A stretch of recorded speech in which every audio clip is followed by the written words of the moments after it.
Selamat malam Romo. Selamat malam Ibu, Bapak, Saudara sedama sekalian.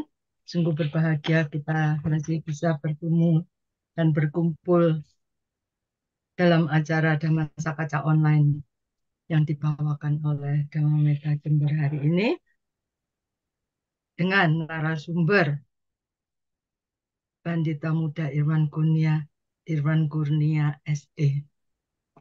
Sebelum kita memulainya, mari kita mendengarkan lantunan Dhammapada yang akan dibawakan oleh Miss Elmi.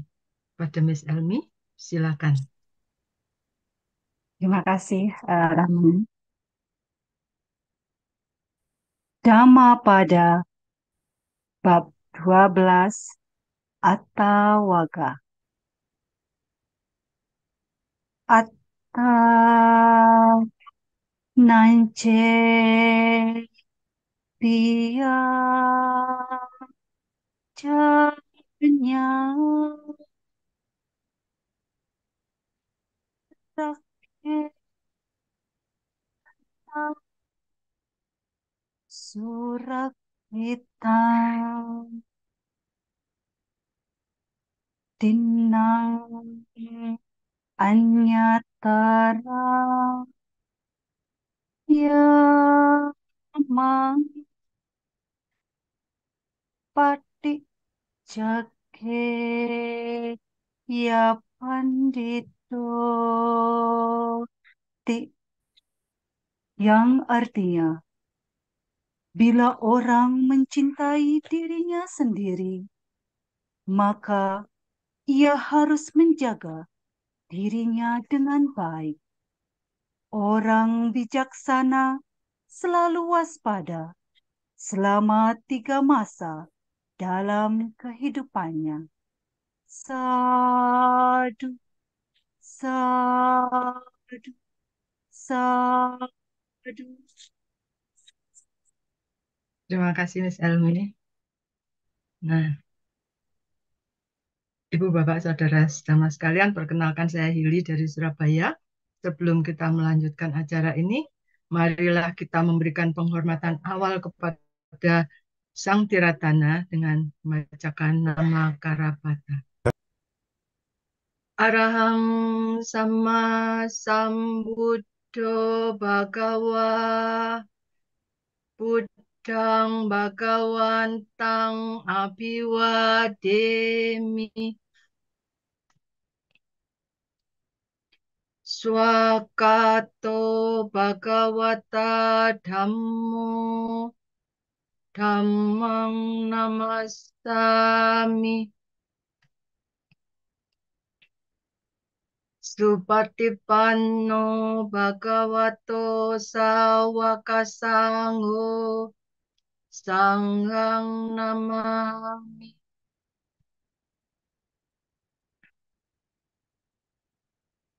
Selanjutnya, mari kita bersama-sama membacakan biodata narasumber kita malam ini. Beliau adalah Pandita Muda Irwan Kurnia, Sarjana Ekonomi. Pendidikan, Magister Ilmu Komunikasi tahun 2020 di Universitas Bunda Mulia Serpong, yang saat ini belum selesai. Sarjana Ekonomi Fakultas Akuntansi tahun 2003 di Universitas Bina Nusantara, Jakarta. Sertifikasi Certified Hypnotherapist Indonesian Board of Hypnotherapy IBH Registered nomor 32153. Certified Public Speaker Indonesian Professional Speaker Association IPSA. Certified Trainer NNLP Society Register number 9660. Certified Trainer Great Parenting NLP Smart Indonesia. Certified Graphology Indonesia level 1. Certified Tension and Stress Release Exercises PRE Indonesia. Organisasi keagamaan yang diikuti adalah tahun 2022 hingga 2026 sebagai Ketua Persatuan Umat Buddha Indonesia, Permabudi, Provinsi Banten. Tahun 2023 hingga tahun 2028, Sekretaris Majelis Agama Buddha Theravada Indonesia, Magabudi, Provinsi Banten. Dan sekarang beliau adalah advisor di sebuah perusahaan oil company. Demikian profil singkat dari narasumber kita hari ini. Selanjutnya, tanpa berpanjang lebar lagi, marilah waktu kita serahkan kepada Romo Irfan Kurnia. Silakan Romo. Rama Ramani, Bapak Ibu, Saudara-saudari sedama yang berbahagia, selamat malam. Terpujilah Sang Buddha, Namo Buddhaya. Sebelum kita mulai acara DSO pada malam hari ini, season kelima episode ke-16, mari kita memberikan penghormatan kepada Guru Agung kita, Buddha Gotama. Namo tassa bhagavato arahato sama sambuddhassa. Namo tassa bhagavato arahato sama sambuddhassa. Namo tassa bhagavato arahato sama sambuddhassa. Persujudan kepada beliau yang berberkah, yang maha suci, yang telah mencapai penerangan sempurna oleh diri sendiri. Persujudan kepada beliau yang berberkah, yang maha suci, yang telah mencapai penerangan sempurna oleh diri sendiri. Persujudan kepada beliau yang berberkah, yang maha suci, yang telah mencapai penerangan sempurna oleh diri sendiri. Kalena dhamma sawanang ethang manggala mutamanti. Mendengarkan dhamma pada tempat yang sesuai, itulah berkah utama.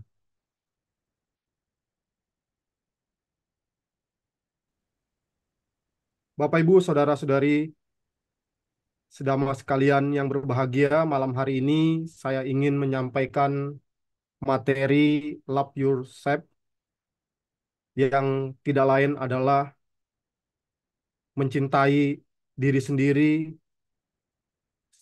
Kita akan ambil dari sumbernya yaitu dari Pia Sutta dan Malika Sutta. Pada malam hari ini semoga bisa memberikan insight atau pengetahuan buat kita semua. Tadi sudah dijelasin dengan sama moderator. Apakah ini namanya mencintai diri sendiri? Hai sayang, I love you. Hai sayang, Iya, I love you. love you too.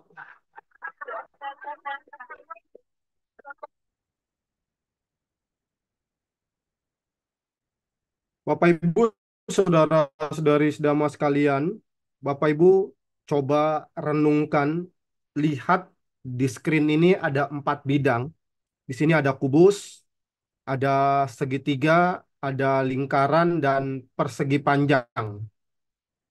Bapak Ibu perhatikan, renungkan 1 menit, dan simpan di dalam hati pilihan yang Bapak Ibu saudara-saudari tentukan. Hitungan ketiga kita mulai. 1, 2, 3. Silakan Bapak Ibu pilih bidang mana yang Bapak Ibu saudara-saudara sukai dan menjadi pilihan bagi Bapak Ibu.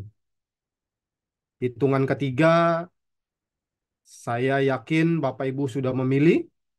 1, 2, 3.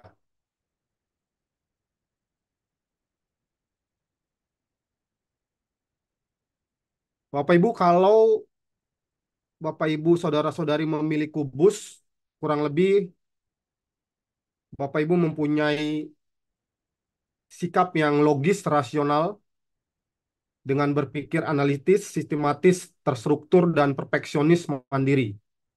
Kemudian kalau Bapak Ibu memilih segitiga, kurang lebih Bapak Ibu mempunyai sikap yang ambisius, kompetitif, berorientasi pada tujuan, suka tantangan, tidak mudah menyerah, punya jiwa kepemimpinan yang kuat.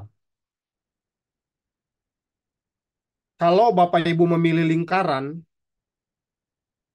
ini juga memberikan sikap yang orangnya ini harmonis, kooperatif, empati, suka bergaul, membantu orang lain, kreatif, dan artistik.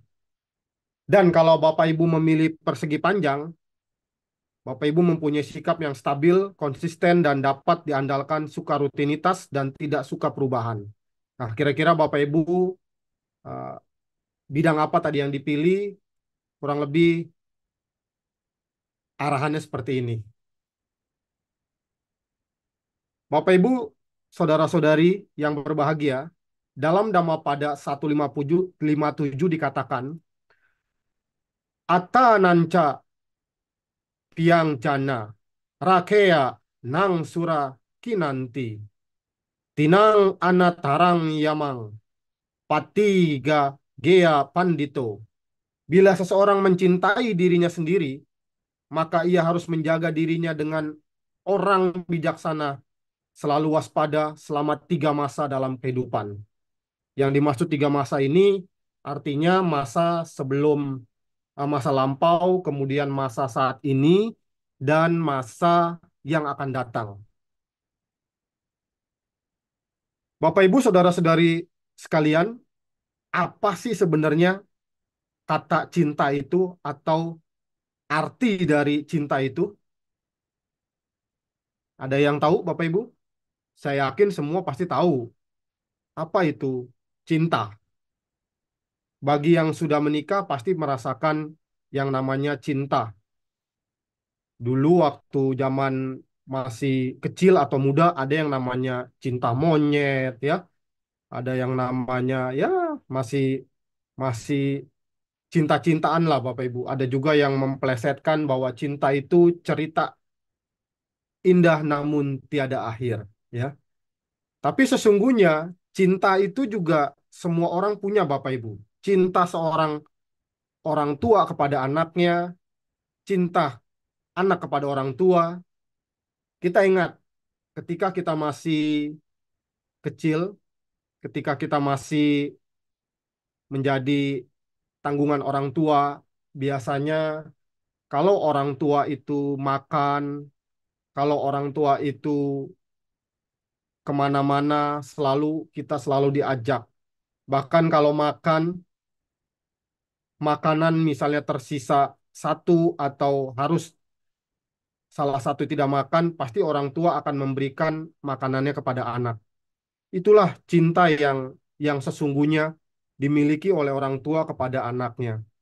Namun cinta itu semua pasti punya Bapak Ibu. Tetapi bagaimana cinta itu bisa dipraktekkan, bisa diaplikasikan, belum tentu semua itu bisa kita sadari dan kita renungi. Apakah Bapak Ibu punya cinta? Saya yakin punya Bapak Ibu. Yang nggak punya cinta berarti bukan manusia. Bahkan bukan manusia juga punya cinta.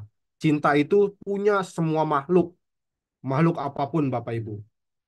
Oleh karena itu, doa kita selalu bilang, semoga semua makhluk berbahagia. Bahagia itu artinya adalah tujuan daripada kita mencintai atau cinta. Cinta itu sendiri adalah memberikan kebahagiaan kepada semua orang, kepada semua makhluk, Bapak Ibu. Nah, pertanyaan saya, siapa yang paling Bapak Ibu cintai sekarang? Ada yang bisa bantu saya? Siapa yang paling Bapak Ibu atau saudara-saudari cintai? Mungkin Ci Elmi dari Bali, siapa yang paling dicintai? Orang tua, Rama. Siapa? Orang tua. Orang tua. Ya. Kalau yang sudah berkeluarga, siapa yang paling dicintai? Oh, anak. Anak, iya. Enggak suami ya? Iya, ya, anak dulu sih. Ya, ya memang teorinya seperti itu ya. Nah, baik.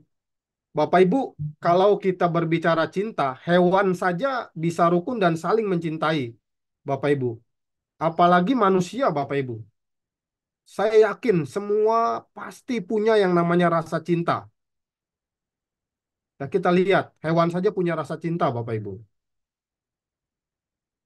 Yang nggak punya rasa cinta itu orang yang sangat-sangat bukan manusia. Nah, apakah yang dimaksud mencintai diri sendiri itu siapa sebenarnya? Ya, kalau di dalam Buddhis itu diri sendiri itu adalah nama dan rupa. Nama itu adalah batin, rupa itu adalah fisik. Nah, nama itu sendiri adalah orang juga sering menyebutnya jiwa, batin, ya. Nama juga terdiri dari perasaan, dari bentuk-bentuk pikiran, dari kesadaran, dari pencerapan, ya.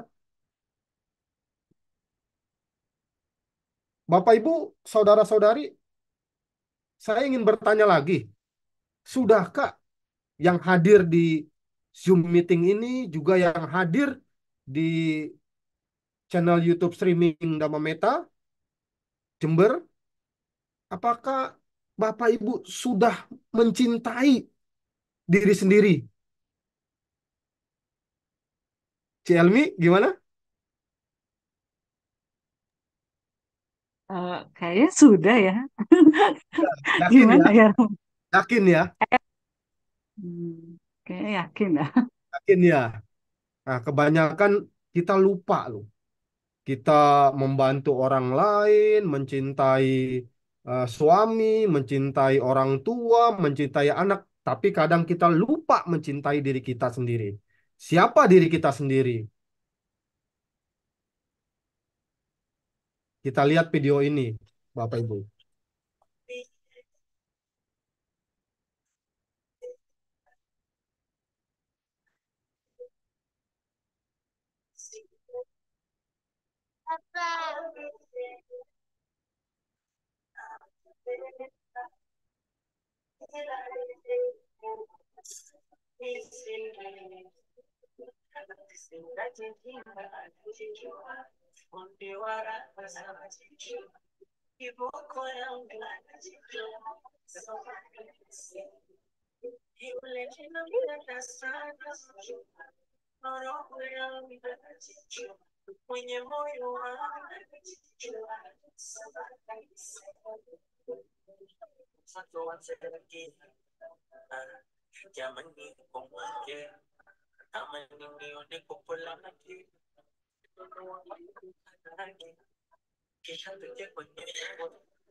Nah, Bapak Ibu, kalau kita lihat video itu apakah ini yang dimaksud cinta, Bapak Ibu, ya? Cinta keluarga bisa terlupakan dengan main game, Bapak Ibu, ya. Kalau tadi lewat sampai ini ya mungkin bisa bisa fatal, Bapak Ibu, bisa meninggal. Nah, inilah artinya cinta itu juga bisa ditumbuhkan melalui keluarga, ya, saling mencintai istri dan anak, ya. Tapi kalau kita lihat tadi hampir saja ya anaknya tadi yang dua itu kan yang turun yang lagi belajar dari lantai dua, kemudian yang kecil juga. Nah, jadi artinya ya cinta itu termasuk mencintai keluarga Bapak Ibu. Nah, dua jenis cinta Bapak Ibu, ya. Dua jenis cinta.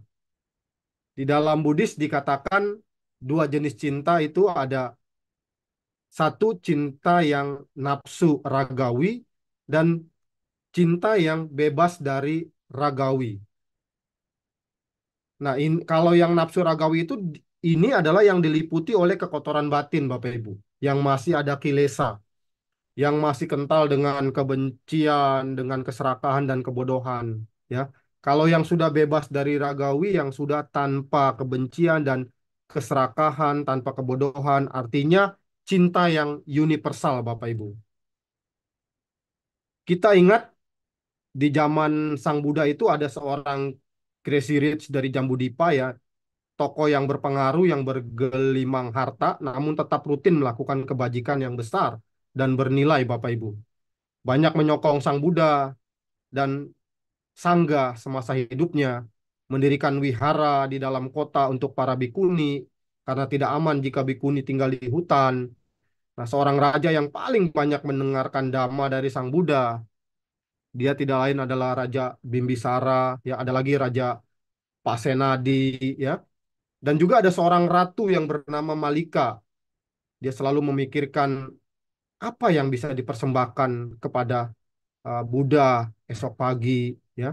Walaupun Ratu Malika ini juga pernah membohongi suaminya sehingga dia berakibat terakhir di alam menyedihkan selama 7 hari, namun setelah itu dia terlahir di alam Tusita. Bapak Ibu, saudara-saudari, mencintai diri sendiri di dalam Buddhis, di dalam agama Buddha, seperti apa? Mencintai diri sendiri.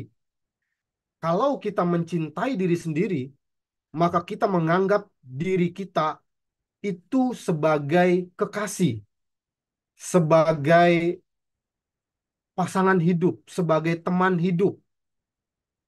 Nah, kalau menganggap diri kita, mencintai diri kita sebagai kekasih, otomatis kita harus menjaga, merawat. Nah, dengan apa menjaga dan merawat diri kita sendiri, menghargai, menghormati, sebelum kita mencintai orang lain, sebelum kita menghargai orang lain, sebelum kita menghormati orang lain. Maka kalau kita menganggap diri kita sebagai kekasih, oleh karena itu maka kita harus menjaga, merawatnya. Artinya kita selalu menjaga perbuatan baik, merawat sila, kemudian juga merawat pikiran, ucapan, ya. Jadi selalu berbuat dengan jasmani, dengan jasmani itu berbuat baik, ya, dengan ucapan, dengan pikiran, maka kita, kalau diri kita dijadikan sebagai kekasih, maka kita selalu pasti melakukan yang namanya perbuatan baik. Baik itu kita berucap, berpikir, dan melakukan perbuatan. Namun yang menjadi kebalikannya, kalau diri kita dijadikan sebagai musuh, sebagai sesuatu yang kita tidak senangi, kita tidak sukai, diri kita aja kita anggap sebagai musuh, tidak sayang pada diri kita, maka pasti kita tidak akan pernah merawat, menjaga pikiran, ucapan, dan perbuatan baik terhadap diri kita. Kalau kita menganggap musuh, pasti kita akan melakukan perbuatan buruk, baik itu lewat jasmani, ucapan, dan pikiran. Di sini sangat jelas dua. Buddha mengajarkan kita, kalau kita mencintai diri kita sendiri, maka jadikanlah diri kita sendiri itu adalah kekasih. Bapak, Ibu, Saudara-saudari, sedama sekalian yang berbahagia, love yourself, mencintai diri sendiri ini sangat viral, sangat banyak dibicarakan terutama di zaman era milenial dan generasi Z ini. Bahkan ilmu psikologi modern juga mengatakan, sering membahas tentang mencintai diri sendiri.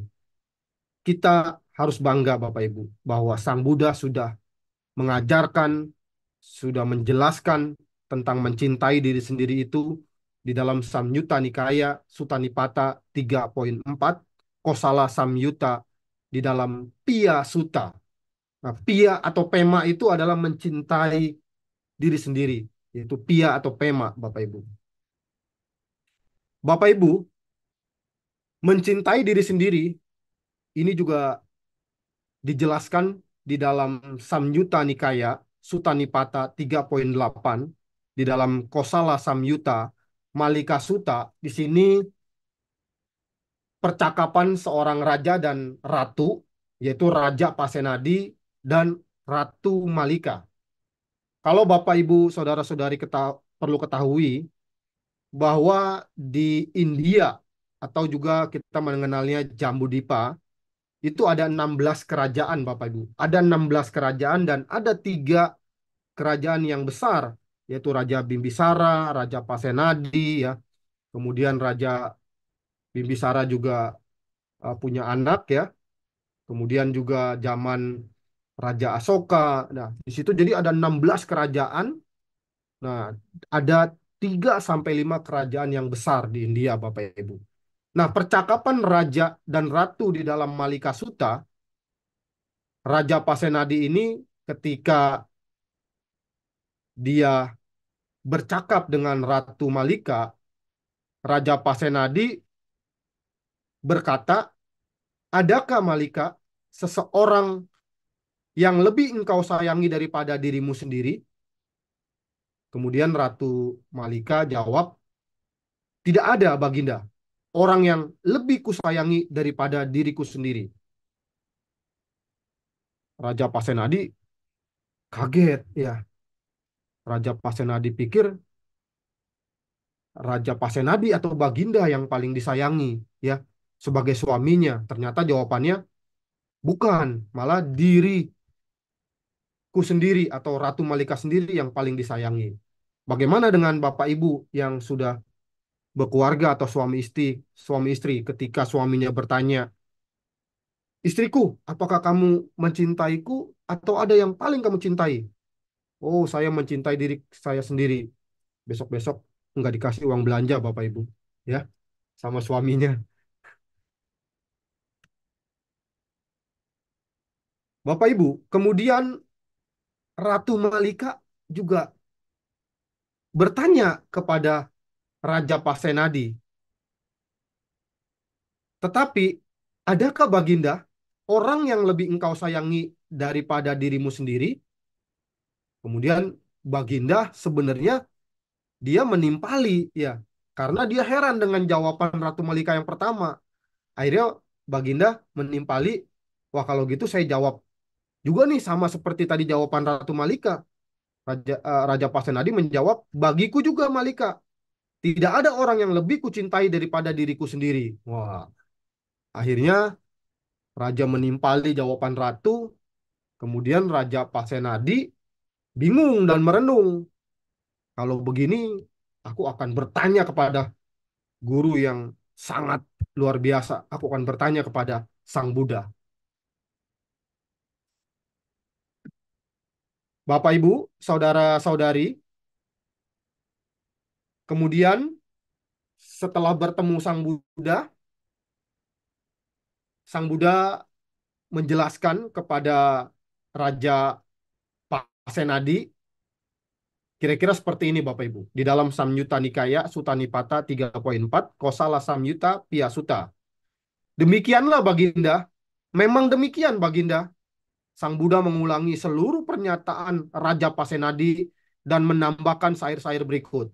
"Jika seseorang menganggap dirinya sebagai kekasih, ia seharusnya tidak mendekatkan dirinya pada kejahatan.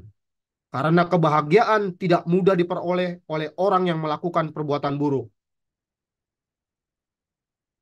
Kemudian Sang Buddha juga melanjutkan perkataannya, Ketika seseorang tertangkap oleh si pembuat akhir, ketika ia melepaskan kondisi manusia, apakah yang sesungguhnya dapat ia sebut sebagai miliknya? Apakah yang ia bawa pergi ketika ia pergi? Bagaikan bayangan yang tak pernah berpisah. Nah, di sini jelas sekali Bapak Ibu bahwa yang bisa dibawa kita untuk berikutnya tidak lain dan tidak bukan adalah harta kebajikan. Dikatakan bahwa ketika kita meninggal, harta apa yang bisa kita bawa? Nah, makanya ada juga dijelaskan di dalam suta bahwa harta bagaikan pengikut itu disebut sebagai harta kebajikan. Dialah yang akan mengikuti kita kemana kita akan pergi. Bahkan kita ketika ditanya sama gadis penenun waktu itu ditanya seorang gadis, dari mana kamu? Tidak tahu. Mau kemana kamu? Tidak tahu. Apakah kamu tahu? Saya tahu. Apakah kamu tidak tahu? Saya tidak tahu. Nah, itulah pertanyaan yang sangat populer ketika Sang Buddha menanyakan kepada seorang penenun, tidak lain dan tidak bukan adalah kalau kita ditanya dari mana asal kita, kita nggak tahu. Sebelum kita lahir jadi manusia, kita nggak tahu lahir di mana. Terus setelah ini kita mau kemana? Kita juga nggak tahu. Tetapi Sang Buddha tanya, apakah kamu tahu? Tahu bahwa kita akan mati semua, Bapak Ibu. Apakah kamu tidak tahu? Tidak tahu kapan saya akan matinya. Bapak Ibu, saudara-saudari sedama yang berbahagia, kita lihat video ini seorang pensiunan guru sangat terkenal, Bapak Ibu. Bangau putih betina yang terluka di tepi danau. Bangau putih mengalami banyak luka di sekujur tubuhnya. Bahkan video ini mengubah sebuah undang-undang di sebuah negara, Bapak Ibu. Sekalipun Bangau putih itu sembuh, ia tidak akan pernah bisa terbang lagi seumur hidupnya. Di hadapan orang tua itu hanya ada dua pilihan. Serahkan atau obati dan beri makan selama sisa hidup Anda. Orang tua itu akhirnya memilih yang terakhir, yang bisa mengisi waktu kosong setelah pensiun. Namun, tidak ada yang menyangka kalau kisah Bangau Putih selanjutnya ini akan mengejutkan separuh dunia. Presiden Lebanon bahkan mengubah konstitusi negaranya karenanya. Nama lelaki tua ini adalah Vicky. Dia juga dengan penuh pertimbangan memberi nama yang sangat elegan pada Bangau Putih itu. Itu Malena. Siapapun yang bertemu dengannya pasti bilang ini putrinya. Di bawah perawatan lelaki tua itu, luka Malena berangsur pulih. Meski tak bisa lagi terbang jauh, lelaki tua itu tetap membangun sarangnya di luar ruangan agar Malena bisa lebih dekat dengan alam. Di musim dingin, orang tua itu akan membawanya ke dalam rumah. Karena Malena tidak bisa terbang jauh, ia pun kehilangan kemampuan berburu. Sehingga lelaki tua itu harus pergi memancing dan kembali memberi makan setiap hari. Seiring berjalannya waktu, Malena semakin mengandalkan Vicky. Setiap kali keluar membeli kebutuhan sehari-hari, Malena akan berdiri di kursi penumpang. Julurkan kepala Anda keluar jendela untuk melihat pemandangan jalanan yang berubah dengan cepat. Pengalaman luar biasa ini adalah sesuatu yang belum pernah dia alami sebelumnya saat berada di udara. Mereka berjalan-jalan bersama setelah makan malam, berbelanja bersama, dan menyapa orang.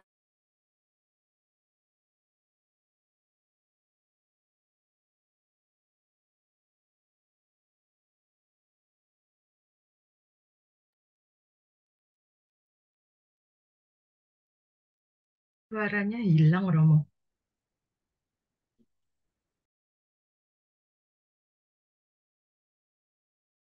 Goda kepada Marlena, sehingga Marlena pun Iya, kenapa? cinta. Pria berusia 80 tahun itu sama Suaranya hilang tadi, Romo. senang merenovasi ruang pernikahan putrinya dan memberi nama menantunya Ake. Sejak memiliki Ake, lelaki tua itu menjadi lebih santai. Sebab sebagai suaminya, Ake akan bekerja tanpa kenal lelah setiap harinya berburu makanan untuk Malena. Malena serasa hidup di negeri dongeng. Segera mereka mendapatkan buah cinta yang manis. Sejak memiliki anak, Ake bekerja lebih keras lagi. Kadang-kadang saya tidak punya waktu untuk istirahat sepanjang hari. Saya pergi memancing sepanjang hari dan kemudian kembali lagi untuk membantu keluarga saya. Hanya orang yang sudah menikah yang paling bisa memahami perasaan ini. Meski hidup sulit, mereka tetap menikmatinya. Namun tiba-tiba suatu hari, Ake menghilang. Sore itu, Ake keluar dan tidak pernah kembali. Orang tua itu sangat marah sampai dia hampir memarahi bajingan ini. Sejak kepergian Ake, Malena setiap hari menatap langit, selalu menantikan kepulangan suaminya. Namun waktu berlalu dan masih belum ada kabar dari Ake. Malena kehilangan banyak berat badan dan bahkan mulai melakukan mogok makan. Karena bangau putih pada dasarnya adalah hewan monogami. Jika ditentukan bahwa satu pihak terbunuh, separuh lainnya akan melakukan mogok makan dan mati. Melihat putrinya kesakitan, lelaki tua itu sangat sedih, sehingga dia tidak punya pilihan selain memberinya makan.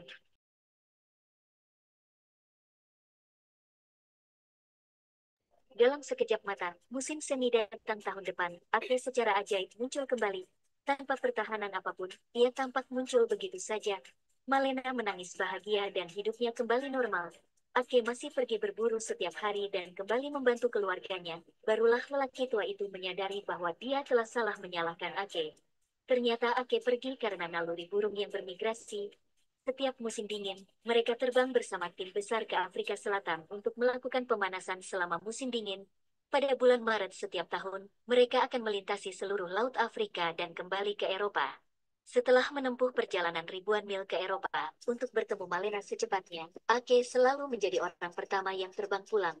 Untuk tinggal bersama Malena beberapa hari lagi, Ake adalah orang terakhir yang terbang. Perjalanan pulang pergi berjarak 28.000 km. Ini mungkin hubungan jarak jauh terjauh di dunia. Di hari-hari berikutnya, Ake masih berangkat setiap musim dingin. Musim semi kembali datang dan siklus tersebut mulai terulang setiap tahun. Selama ini, semua anak yang mereka besarkan meninggal dunia, hanya menyisakan Ake dan Marlena yang masih saling mencintai seperti dulu. Kisah mereka dengan cepat meledak secara online dan diberitakan oleh media-media besar. Sehingga setiap tahun saat Ake dan Malena bersatu kembali, tak terhitung banyaknya sepasang kekasih muda yang memasuki istana pernikahan. Inilah daya tarik cinta yang tak tergoyahkan. Waktunya segera tiba di musim semi tahun 2017. Marlena seperti biasa berdiri di dekat lampu jalan menunggu suaminya kembali. Namun kali ini Ake melewatkan janji tersebut. Seiring berjalannya waktu migrasi semua burung yang bermigrasi secara bertahap berakhir. Namun sosok Ake masih belum juga muncul. Malena semakin khawatir dan gelisah. Orang tua itu juga panik. Mungkinkah terjadi sesuatu yang tidak terduga? Dia meletakkan kameranya di sebelah sarang burung. Itu dipantau 24 jam sehari. Dan siaran langsung juga dimulai di layar lebar di alun-alun dan di internet. Pada masa puncaknya, jutaan orang online sekaligus menunggu kemunculan Ake. Namun semakin tinggi ekspektasinya, semakin besar pula kekecewaannya. Sosok Ake tak kunjung muncul. Ketika lelaki tua itu segera menyalakan komputer untuk memeriksa jalur migrasi burung-burung yang bermigrasi, suatu penemuan yang menyedihkan ketika Ake harus melewati Lebanon selama migrasinya. Tiba-tiba hatinya menjadi dingin karena Lebanon adalah neraka bagi semua burung migran di dunia. Setidaknya 2 juta burung migran mati di sana setiap tahunnya. Mungkinkah Ake salah satunya? Orang tua itu dengan gugup menulis surat kepada Presiden Lebanon menggunakan bulu Ake. Dalam surat tersebut, ia tak hanya merinci kisah antara Ake dan Malena, tapi juga mengecam tindakan mereka yang membunuh burung migran. Putri Presiden sangat emosional setelah menerima surat tersebut. Dengan bantuannya, Presiden Lebanon mengubah undang-undang yang melindungi burung-burung yang bermigrasi dalam semalam. Namun meski begitu masih belum ada kabar dari Ake. Alun-alun pusat kota dipenuhi orang-orang yang menunggu. Seiring berjalannya waktu sedikit demi sedikit, semua orang mengira Ake telah menemui sesuatu yang tidak terduga. Seseorang mulai berduka atas Ake. Tiba-tiba,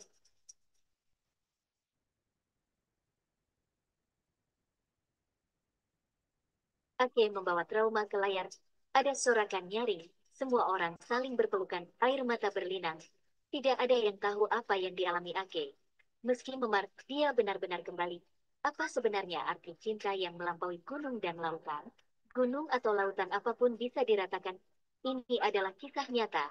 Mohon demi Ake, semua orang dipersilakan untuk memposting ulang komentar yang masuk akal. Saya merekam cerita tentang binatang kecil. Sampai jumpa lagi di edisi berikutnya. Nah, Bapak Ibu, tadi ya, kalau kita bilang kalau kita cinta itu apapun pasti akan dilakukan, ya. Biasa kalau orang belum menikah itu, waduh, kalau sedang berpacaran atau sedang apa biasanya sangat mencintai, ditelepon, sudah makan apa belum, mau makan di mana, ya kan, mau nonton di mana.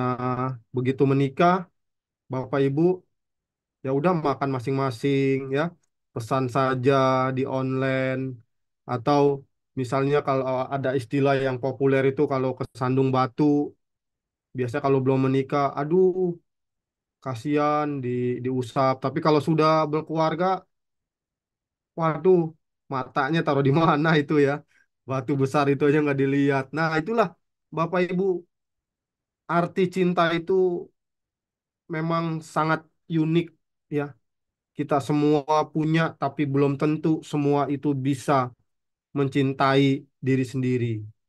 Bilang cinta itu gampang, Bapak Ibu, tapi membuktikan cinta, ya cinta diri sendiri, cinta kepada orang itu harus dibuktikan dengan tulus, ikhlas, dan universal. Bapak Ibu, saudara-saudari, sedama sekalian yang berbahagia, diceritakan ada kisah seorang Anata Pendika. Kita mengenal seorang saudagar, seorang yang kaya raya pada zaman Sang Buddha.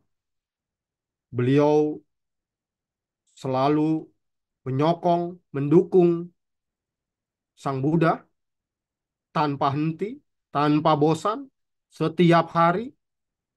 Bapak Ibu, yang ingin saya sampaikan di sini, kisah Anathapindika itu melakukan penghormatan kepada Sang Buddha 3 kali 1. Kalau Bapak Ibu mungkin ingatnya 3 kali 1 itu kalau minum obat, ya 3 kali 1, 2 kali 1, 1 kali 1, ya itu minum obat. Tapi yang ingin saya sampaikan di sini, Anathapindika itu menghormat ke Sang Buddha itu 3 kali dalam sehari.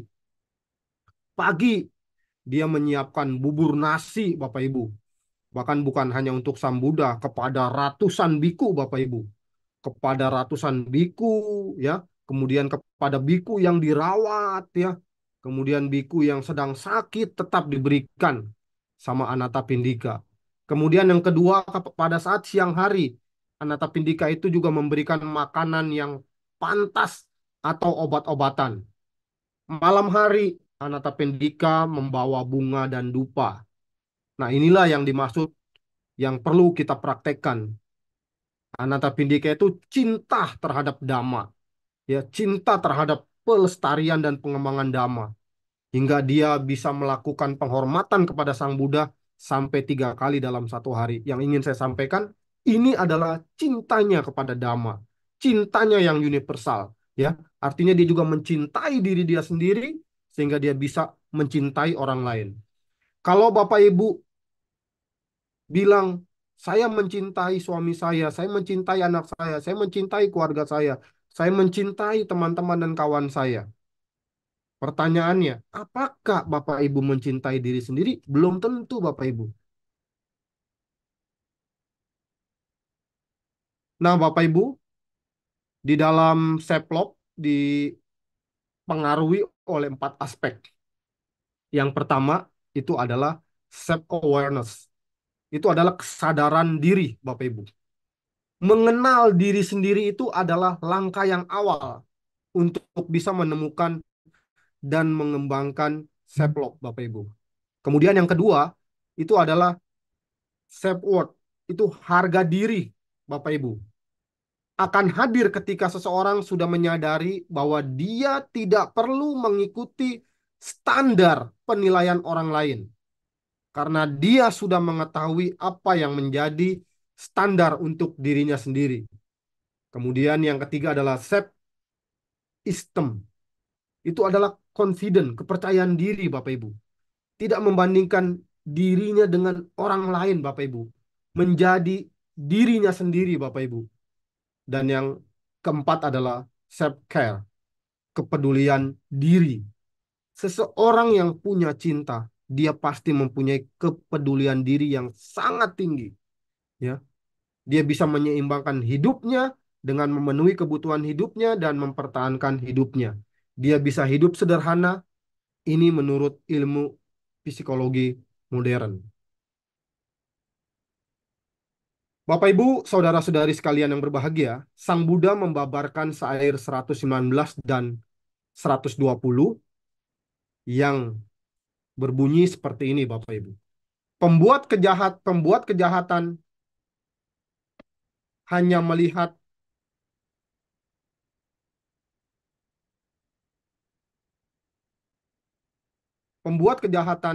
melihat hal yang selama buah perbuatan jahatnya belum belum masak. Tetapi bila mana hasil perbuatannya itu telah masak, ia akan melihat akibat-akibatnya yang buruk. Kemudian pembuat kebajikan hanya melihat hal-hal yang buruk selama buah perbuatan bajiknya belum masak, tetapi bila mana hasil perbuatannya itu telah masak, ia akan melihat akibat-akibatnya yang baik.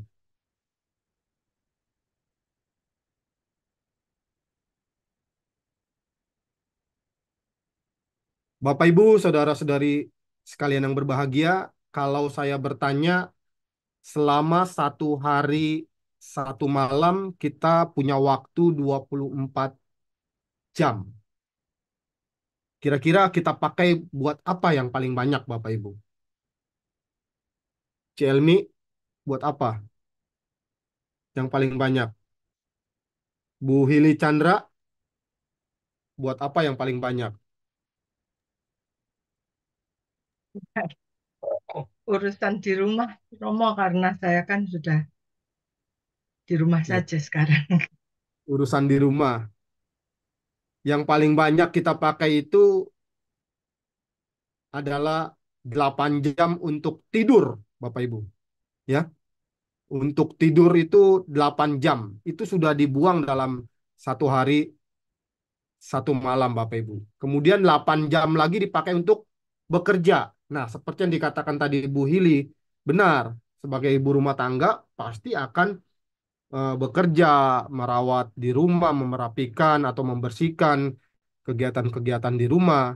Sudah 16 jam, Bapak Ibu. Dari 24 kita kurangi 8, kita kurangin lagi 8. Mungkin ada yang dagang, ada yang apa. Sisa waktu kita satu hari satu malam berarti hanya tersisa 8 jam. Nah, 8 jam ini semua makhluk di dunia mengalami, Bapak Ibu. Kurang lebih seperti ini. Nah, 8 jamnya itu dipakai buat apa? Kita punya sisa waktu setiap hari. Nah, 8 jam itu kerja keras dengan jujur. 8 jam itu tidur dengan nyenyak. Ya. Kemudian 8 jam lagi kita mau pakai apa nih, Bapak Ibu? 8 jam itu kita pakai lagi untuk keluarga, untuk teman, untuk menambah keyakinan atau mendengarkan dhamma, ya, yang 8 jamnya itu. Kemudian untuk kebersihan, ya, untuk kesehatan, untuk hobi. Kemudian sisanya untuk menambah keyakinan juga, ya, melayani dan tersenyum. Ya, kira-kira kita punya waktu seperti ini, Bapak Ibu, yang kita gunakan selama 24 jam sehari. Bapak Ibu, saudara-saudari sedama, di dalam Dhammapada cair 151 dikatakan kereta kerajaan yang indah sekalipun pasti akan lapuk. Begitu pula tubuh ini akan menjadi tua. Tetapi ajaran Dhamma orang suci tidak akan lapuk. Sesungguhnya dengan cara inilah orang suci mengajarkan kebaikan. Bapak Ibu, saudara-saudari sedama sekalian yang berbahagia, Kamsia, Obrigado, Sukriya, Arigato, Matur Suhun, terima kasih, terpujilah Sang Buddha, Namo Buddhaya. Saya kembalikan kepada moderator untuk melanjutkan sesi diskusi atau tanya jawab. Disilakan. Iya, Terima kasih Romo, luar biasa sepertinya gitu. Nah, kepada Ibu Bapak dan Saudara Sedama, baik yang di Zoom ataupun yang lagi lihat di YouTube, apabila ada pertanyaan boleh raise hand, boleh melalui chat gitu. Tapi Romo, sebelum di kesempatannya diambil oleh teman-teman, izinkan saya tanya lebih dahulu ya Romo. Satu pertanyaan dulu. Nah, tadi kan Romo bilang ya, kita harus bisa mencintai diri sendiri dulu sebelum mencoba untuk mencintai orang lain. Itu sama seperti kalau kita lagi naik pesawat tuh ya Romo ya, diajarin tuh sebelum menolong pakai alat bantu napas harus menolong diri sendiri dulu. Iya, namun tadi saya lihat salah satu slide Romo tentang self worth Romo. Nah, kalau begitu Romo, kita tidak perlu mengikuti penilaian orang lain. Apa enggak termasuk sombong ya Romo itu? Jadi kita enggak peduli lah orang mau bilang apa. Kita punya prinsip sendiri, kita jalankan sesuai prinsip kita. Begitu Romo. Ya, ya, baik Ibu Lili Chandra. Ya, memang yang tadi di dalam slide yang saya tampilkan itu merupakan ilmu psikologi modern, ya kan? Tetapi kaitannya dengan ajaran Buddha, ajaran Dhamma, ajaran di dalam agama Buddha, kita memang diajarkan mencintai diri sendiri itu sangat-sangat harus dan sangat dilakukan. Karena apa? Karena kita sudah jelas di dalam agama Buddha, tidak ada yang bisa menolong kita selain diri kita sendiri. Nah, dari situ sudah jelas, Ibu Hilary. Jadi, yang bisa menolong kebajikan kita, yang bisa menolong nanti kemana kita akan dilahirkan, bukan orang tua kita, bukan kakek kita, bukan nenek kita, bukan pasangan hidup kita, bukan teman hidup kita, tapi kebajikan kita, harta kebajikan kita yang akan membantu, yang akan menentukan kemana kita akan dilahirkan. Oleh karena itu di dalam Buddhis jelas sekali, Romo, kalau begitu ego dong. Ya memang seperti itu, karena ajaran Buddhis itu adalah lahir dari karma kita, mewarisi karma kita. Apapun yang kita perbuat, besar, kecil, sedikit, merugikan, tidak merugikan. Bukan orang lain yang akan menanggung akibatnya, kita sendiri. Kama yoni, kama saka, kama bandu. Nah, jadi jelas sekali bahwa kita ini mutlak. Kalau kita nggak bisa mencintai diri kita sendiri, bagaimana kita bisa mencintai orang lain? Terhadap diri kita aja kita tidak sayang. Seperti yang tadi dikatakan oleh Sang Buddha di dalam Piyasutta. Kalau kita mencintai diri kita sendiri, maka kita akan selalu mempraktekkan perbuatan baik, ucapan baik, merawat sila, bermeditasi. Karena apa? Karena kita sayang. Kita nggak mau diri kita ini jadi orang jahat, menjadi musuh, menjadi racun. Oleh karena itu kita harus hindari. Nah, lagi-lagi, pasti kalau kita mencintai diri kita sendiri, mau tidak mau, pasti kita akan melakukan intisari ajaran agama Buddha. Selain menjadikan kekasih, maka pasti akan menjalankan yang namanya intisari ajaran agama Buddha. Tidak lain dan tidak bukan adalah tidak melakukan semua bentuk kejahatan, melakukan kebajikan, sucikan hati dan pikiran, inilah ajaran para Buddha. Gitu ya, Ibu Hilary.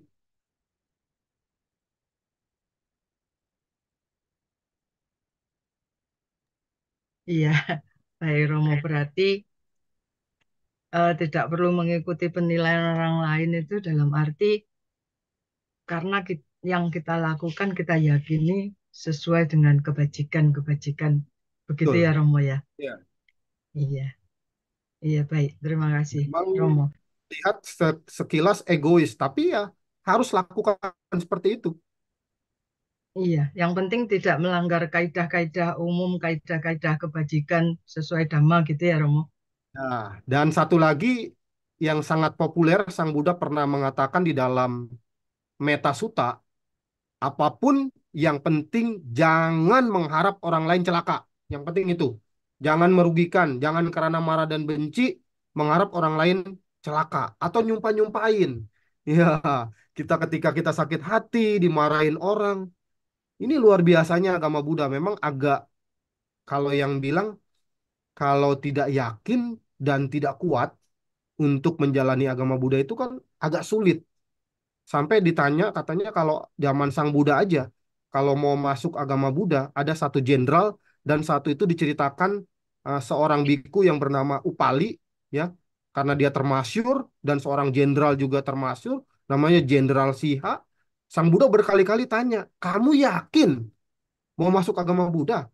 Tidak seperti langsung diterima, ayo masuk karena punya pasukan, punya pengikut yang banyak. Kamu yakin? Nah, disinilah luar biasa guru agung kita Sang Buddha Gotama ini. Bahkan penghormatan terhadap budaya pun dilakukan oleh guru agung kita Sang Buddha Gotama. Kalaupun kamu mau masuk agama Buddha, tapi kamu jangan lupakan jasa-jasa guru kamu, budaya kamu, silakan lakukan. Jadi inilah luar biasa. Jadi kadang ada juga yang menganggap sulit untuk menjadi seorang Buddhis. Tetapi ya memang kenyataannya seperti itu. Nah, makanya sekarang ada juga biku-biku yang memang juga mempraktekkan apa yang pernah diajarkan oleh Sang Buddha. Bahkan ada biku-biku kita, ada seorang artis bertanya kepada biku kita yang sekarang mau masuk agama Buddha. Artisnya terkenal. Apakah kamu yakin? Cobalah kamu pikir-pikir lagi. Nah, itulah luar biasanya, Ibu Hilari, Buddhisme kita. Terima kasih. Iya, Romo. Begitu sulitnya, Romo. Tapi dampak dampak dari sisi lainnya itu se- sepertinya jumlah umat Buddha itu menurun ya, Romo. Apa karena terlalu sulit itu, Romo, sehingga lebih banyak yang memilih ke yang gampang-gampang aja gitu loh, Romo. Ya, memang banyak ya, banyak aspek yang mempengaruhi. Tapi kalau kita lihat perkembangan di Indonesia kan sempat naik ya. Artinya jumlah umat Buddha di Indonesia kan hampir 2 juta lebih lah. Ya, 2 juta lebih dan paling banyak itu ada di Provinsi DKI, Kalimantan Barat ya. Itu di Indonesia ya. Memang tidak sebesar.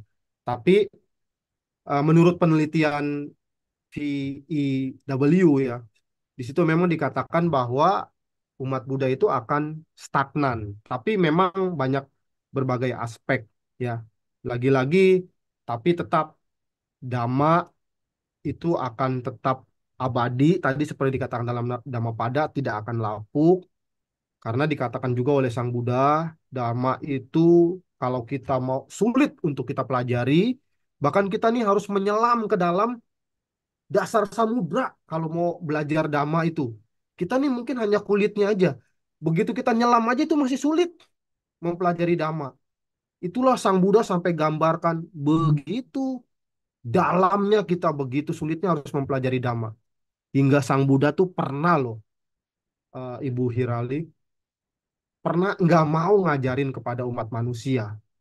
Akhirnya karena Sang Buddha berpikiran sangat sulit ini, dhamma ini.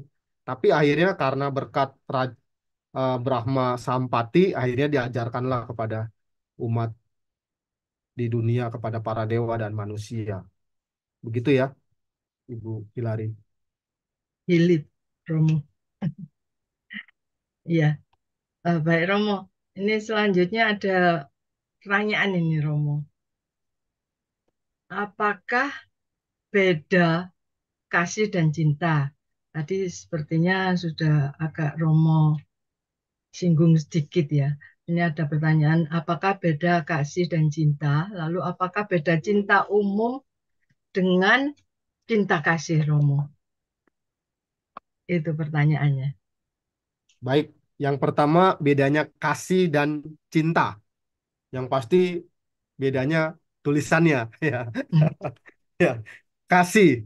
Ya, kasih kalau di kita itu ya, saya bahas di luar konteks agama Buddha dulu nih. Kasih dan cinta. Ya, kasih itu kan lebih kepada kasih itu kasih ibu sepanjang masa, misalnya gitu kan ya. Artinya lebih kepada rasa sayang ya, rasa sayang. Rasa sayang lebih kepada semua makhluk ya, artinya lebih kepada banyak. Kalau saya gambarkan menurut saya kasih itu ya. Kemudian kalau cinta, cinta itu lebih kepada keinginan mengarah kepada sesuatu atau kepada seseorang. Misalnya kita punya keinginan nih, kalau cinta ini kita pengen bahagiain dia, kita pengen mendapatkan dia, kita senang kepada sesuatu, kita suka pada sesuatu. Tapi kalau kasih itu lebih kepada perasaan yang lebih umum ya, lebih umum. Jadi kasihnya itu tak terbatas ya. Kalau yang saya tadi katakan cintanya terbatas. Mungkin kita mengarah kepada seseorang, kepada siapa ya. Itu menurut konteks umum ya. Tetapi kalau kita kaitkan dengan Brahma Wihara yang dimaksud dengan meta dan karuna, ya kan, kasih sayang dan cinta, itu itu luar biasa. Itu adalah dua dua aspek yang membuat kita itu menjadi luhur, menjadi batin kita itu luhur. Itu di situ dikatakan apa ya, membuat kediaman luhur. Kalau kita punya cinta, ya cinta kasih yang dimaksud dalam Buddhis itu adalah meta yang universal, ya cinta yang artinya mencintai diri kita itu dengan selalu melakukan perbuatan baik, ya. Kemudian kalau karuna itu adalah kita kasih sayang kita juga kepada semua makhluk tanpa batas, ya, tak terhingga apapun bahkan kepada makhluk sekecil apapun kita artinya mau menolong. Ada semut kita usap, jangan kita bunuh apapun. Bahkan teman saya sampai heran, non-Buddhis, kalau begitu umat Buddha itu luar biasa sekali loh. Makhluk aja nggak mau dibunuh, apalagi manusia. Kalau dia mempelajari Dhamma secara mendalam atau menyelami. Tapi kalau dia juga nanti mengkaitkan ada umat Buddha yang beda, katanya umat Buddha itu penuh dengan cinta kasih, welas kasih. Kok umat Buddha itu kejam ya? Kok umat Buddha itu ya? Ini berbeda lagi. Pasti dia tidak menjalankan dhamma yang diajarkan oleh Sang Buddha yang sangat sulit, sangat dalam. Dia mungkin hanya belajar agama Buddha masih kulitnya saja. Nah, jadi itu bedanya kasih dan cinta ya. Menurut pandangan saya dan secara umum dan menurut pandangan Buddhis, Ibu Hilary. Iya, baik Romo. Eh, ini ada lagi pertanyaannya. Kita sudah mencintai diri sendiri, Romo. Lalu kepada siapa lagi kita harus mencinta?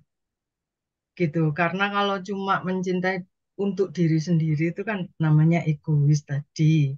Menurut yang nanya itu seperti itu. Tapi kalau seandainya dalam menjalani kehidupan ini ada masalah dan kita tahu kalau itu masalahnya besar dan kita yang menjadi sumber masalah. Jadi kan kita mencintai diri sendiri tapi merasa bersalah. Lalu bagaimana atau kapan kita bisa memaafkan diri kita, Romo? Iya, Silakan. pertanyaannya ya mencintai diri sendiri itu sudah dikatakan di dalam Piyasuta. Ya, kalau kita mencintai diri kita sendiri, maka kita akan tenang, akan terkendali, ya. Sehingga kita ingat, kita sayang nih, kalau diri kita ini menyakiti orang, kalau diri kita ini merugikan orang. Sebenarnya ini adalah kalau kita kaitkan dengan filsafat, artinya kita sudah membuat sugesti. Jadi sehingga kita akan teringat, kita tidak akan melakukan yang namanya kejahatan karena kita sayang. Nah, ini sebenarnya adalah kalau di dalam hipnoterapi itu masuk ke dalam pikiran bawah sadar untuk selalu kita ingat kalau kita berbuat buruk, kalau kita berucap buruk, kalau kita berpikir buruk, yang rugi adalah diri kita sendiri. Berarti kita tidak sayang dengan diri kita sendiri. Nah, apalagi kalau kita sudah sadar dan kita sudah mengerti, kita nggak akan mau melakukan hal yang tidak baik kepada orang lain. Karena kepada diri kita sendiri aja kita sayang. Ada yang bilang kalau dia tega sama diri dia sendiri, dia tega dengan orang lain. Kalau dia tega sama istrinya sendiri, sama anaknya, dia juga akan tega kepada orang lain. Nah, itu ada peribahasa juga. Seperti itu. Jadi yang dimaksud mencintai diri sendiri ini adalah sebagai trigger, ya. Bukan hanya egois, memang kelihatannya egois, tapi sebagai trigger, pengingat, pengingat. Jadi kalau kita bisa sayang kepada diri kita, ya paling tidak ya kita pastilah mengurangi yang namanya hal-hal yang tidak baik. Akan menjadi pengingat, akan menjadi rambu kita dalam berbuat, dalam berucap, dalam berpikir, sehingga kita akan menjadi tenang, sehingga kita akan mengendalikannya. Nah, pertanyaannya, kalau kita tadi lagi menemukan masalah, saya bertanya nih, kita aja nih dalam berkeluarga, Ibu Hilari, kita ini kan punya pasangan hidup. Benar ya, Ibu Hilari? Ada lagi yang namanya teman hidup. Nah, apa bedanya pasangan hidup sama teman hidup? Pasangan hidup itu kalau bagi seorang wanita suami gitu ya, Romo. Hmm. Kalau Kalau teman teman hidup, kalau teman hidup itu gimana ya? Nggak hanya suami ya, Romo. Bisa sahabat, bisa hidup juga anak-anak. teman curhat, ya kan? Iya, Nah, disinilah yang dimaksud mencintai yang universal dan cinta yang sesungguhnya di dalam Buddhis itu harus bisa menjadi pasangan hidup dan teman hidup. Ada orang yang hanya menikah ya cuma pasangan hidup tapi tidak menjadi teman hidup. Sudah menikah, sudah punya suami dan istri, tapi dia curhatnya ke temannya bukan ke istrinya. Ada, ada yang ke mamanya, ke papanya. Nah, sesungguhnya inilah yang diajarkan kita di dalam Buddhis itu ya ketika kita bersama-sama dengan suami istri menjadi pasangan hidup harus menjadi teman hidup juga untuk bersama-sama tadi. Nah, disitulah untuk menghilangkan egonya. Artinya kita kan ketika kita sudah bersatu, menyatukan perbedaan memang tidak bisa dijadikan satu. Nggak gampang ya menyatukan dua watak yang berbeda. Tapi paling tidak kita bisa menjadi pasangan hidup dan teman hidup. Nah, teman hidup inilah yang bisa diajak diskusi, minta pendapat, ya. Kalau pasangan hidup kan lebih kepada eh, duniawi, ya, duniawinya. Nah, menjadi teman hidupnya itu adalah bersama-sama untuk menapaki, mempelajari sampai pada akhirnya belajar dhamma dan menjadi tujuan cita-cita kita yang tertinggi adalah Nibbana Paramang Sukang. Nibbana adalah kebahagiaan yang tertinggi. Begitu ya, Ibu Hilari? Ibu Hili, Romo tepatnya, bukan Ya, Hilari. Hili. Ya. Iya, ini Romo kembali ke pertanyaan tadi Romo. Sepertinya mungkin karena sebuah kelalaian atau lagi out of control tiba-tiba melakukan sebuah kesalahan sehingga dan kesalahan itu menjadi masalah. Kan muncul penyesalan Romo. Penyesalan untuk menghilangkan penyesalan itu mestinya kita harus bisa memaafkan diri sendiri kan. Nah, Romo punya tip Romo. Bagaimana kita bisa memaafkan diri sendiri dengan ikhlas gitu Romo. Ya, lagi-lagi kebenaran memang saya juga mempelajari tentang hipnoterapi ya. Lagi-lagi ketika kita tidak bisa melepaskan apa yang menjadi traumatik ya. Nah, itu memang agak berat dan itu harus diangkat, harus dikeluari ya dari bawah sadar. Nah, kaitannya dengan Buddhis ya memaafkan ya ikhlas ya kan. Artinya kita bahkan kalau di dalam ajaran Buddha itu dikatakan kalau kita disakiti, kalau kita dibuat menderita sama orang, ya, apa yang harus kita lakukan sebagai seorang Buddhis? Kita malah mendoakan orang yang menyakiti kita, orang yang tidak suka dengan kita, kita doakan. Semoga orang yang telah membuat saya menderita, orang yang telah menyakiti saya, orang yang dendam kepada saya, semoga dia tersadarkan. Semoga dia menjadi baik. Nah, inilah yang dibilang agama Buddha itu aneh. Jadi nggak boleh kita membalas. Ya, bahkan dikatakan kebencian tidak akan pernah berakhir kalau dibalas dengan kebencian. Nah, kaitannya dengan pertanyaan Ibu Hili, bagaimana kita bisa memaafkan diri kita? Ya, kita harus bisa memaafkan, ya, harus bisa melepaskan. Karena yang dinamakan penderitaan di dalam Buddhis, ketika kita menolak, maka ketika kita tidak suka, ketika kita tidak senang, ketika kita menolak, itulah yang menjadi penderitaan yang nggak ada habis-habisnya, ya, yang memunculkan, yang menjadi tebal, rasa benci, keserakahan, greedy, ketidaktahuan. Nah, kita tahu, kita belajar Dhamma, bagaimana caranya untuk mengurangi, menekan ketebalan itu ya, terus sampai habis ya. Kebencian, keserakahan, dan salah satunya memaafkan pun itu adalah salah satu praktek dari bagaimana mengurangi yang namanya kilesa. Nah, kalau kita nanti praktekkan lagi sifat-sifat kebaikan, banyak sekali. Tapi yang terpenting adalah kita bisa memaafkan diri kita, itu adalah salah satu praktek Dhamma. Menerima, menerima apa adanya. Menyadari bahwa penderitaan ini, bahwa segala sesuatu ini yang saya rasakan tidak enak ini nggak akan selamanya kok. Ini akan berlalu. Ini pun akan berlalu. Kita terima, kita ikhlaskan, maka kita akan namanya ringan, melepas. Acan Bram mengatakan sebotol aqua, kalau kita pegang, itu ringan. Kalau kita pegangnya sebentar. Tetapi satu botol aqua, kalau kita pegang 1 hari 1 malam, encok tangan kita ini. Itu berat.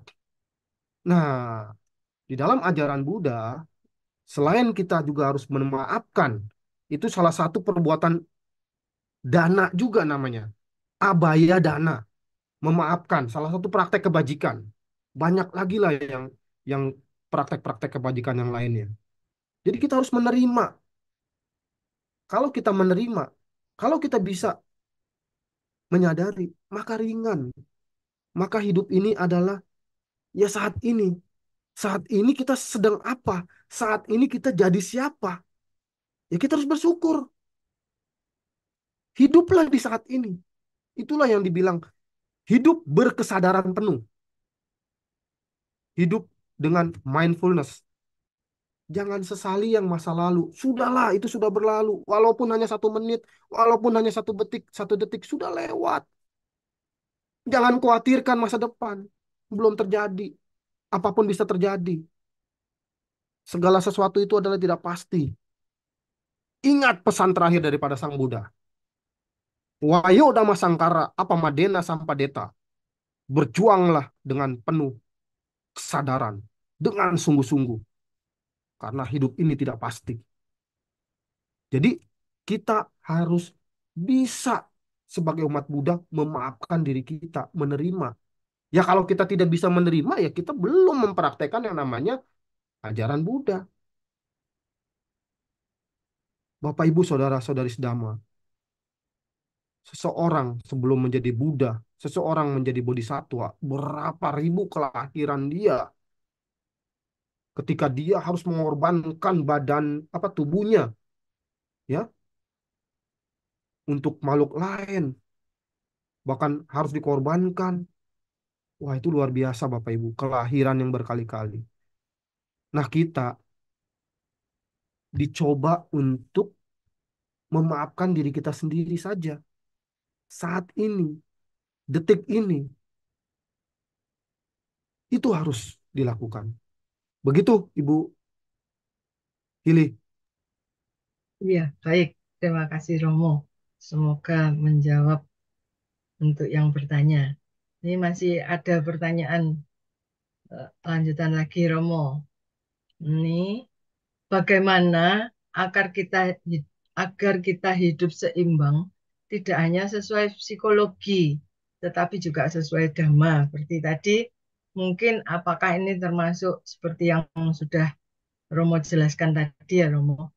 Harus, ya kita harus menjaga tindak tanduk kita sesuai dhamma, atau mungkin Romo mau menambahkan lagi, Romo? Ya, bagaimana supaya kita bisa hidup seimbang ya? Ya Ya, tentunya semua orang itu pasti menginginkan yang namanya kebahagiaan ya. Dan tujuan tujuan orang itu pasti kebahagiaan. Arti bahagia dan sukses kalau kita bedah lebih jauh lagi, sukses itu lebih kepada materi. Bahagia lebih kepada ketenangan dan kesederhanaan, lebih kepada rasa bersyukur terhadap apa yang didapat dan dimiliki. Hidup harus seimbang, Bapak Ibu, saudara-saudari. Jadi harus seimbang, mengejar materi, mengejar spiritual. Tetapi semuanya ini harus berdampingan dan seimbang. Kebanyakan spiritual, materinya juga tidak diperhatikan, nggak bisa jalan.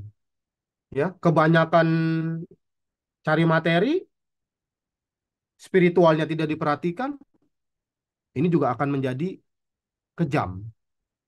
Tidak mengerti dhamma, tidak belajar dhamma, tidak praktek dhamma. Yang ada duit, duit, duit. Nah, hitungannya cuan, cuan, cuan. Nah, jadi harus diperhatikan dan harus seimbang. Sang Buddha juga mengajarkan kita, ya kita tetap sebagai perumah tangga harus bertanggung jawab terhadap keluarga, terhadap orang tua, terhadap anak. Bijaksanalah dalam melakukan kebajikan, dalam menjalankan praktek dhamma.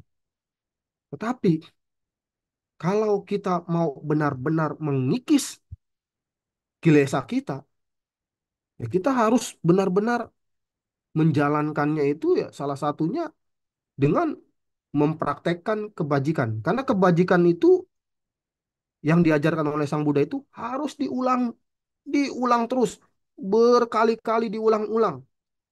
Kita nggak tahu kebajikannya Sang Buddha itu berapa, kita nggak bisa ternilai. Diulang-ulang di setiap kelahirannya, ketika jadi apa, terus dilakukan. Jadi kebajikan itu harus diulang, harus dilatih. Berapa sering? Makanya ada dikatakan kalau dia melakukan kebajikannya tidak sering dan biasa-biasa saja, melaksanakan dhamma, melaksanakan sila, melaksanakan meditasi, tapi jarang dilatih, ya dia nanti akan mendapatkan hasilnya yang biasa. Misalnya sebagai analogikanya, kalau dia terlahir di alam surga, ya surganya surga tingkat rendah. Tetapi kalau dia melatih kebajikannya dengan sering, dilatih terus diulang-ulang dengan baik, melakukan merawat sila, melakukan dana, sila dan samadhi, ya pasti ini pun akan membawa dia kepada kelahiran dewanya, dewa tingkat-tingkat yang tinggi.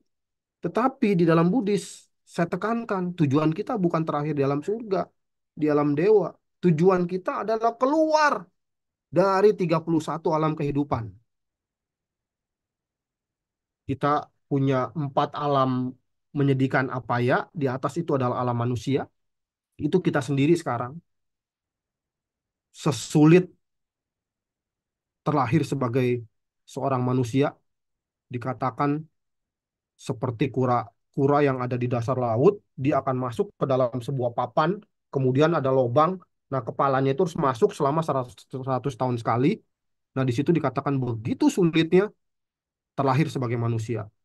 Dan begitu beruntungnya terlahir sebagai manusia. Bahkan kalau dianalogikakan, kalau di alam dewa itu bisa sampai hidupnya ratusan tahun ya.